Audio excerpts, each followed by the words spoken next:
accessible to us via the internet. There's no excuse anymore for all of us to be scholars.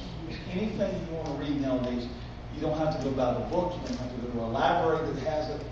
An entire theological library is at your fingertips on your computer.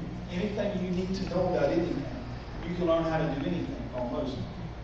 Now, yet because we don't learn the principles, we struggle in areas that ought to be obvious. Here's a situation in the life of Saul.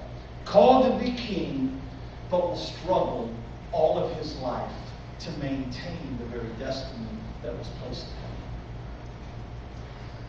Why is it we struggle with the potential that is in our lives? Maybe because it calls us to do something greater. Maybe because potential requires us not to settle for being nominal. Maybe it's because as long as we settle, we've reached our destination in our own minds. But aren't you thankful that God pushes us and moves us into new places in Him? Come on, somebody say amen. Amen. And so here it is. We're introduced to these people that came from Amalek.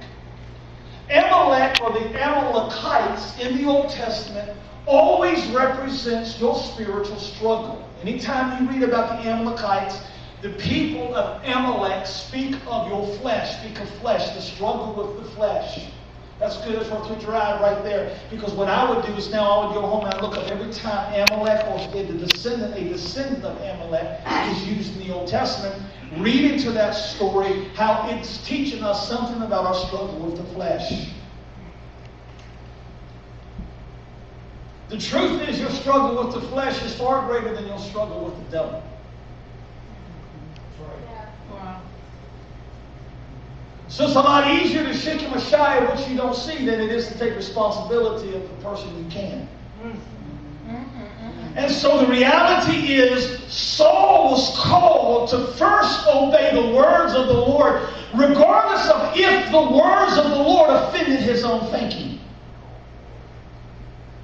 And the word was, you are going to deal with a flesh struggle that has come against Israel for a long time.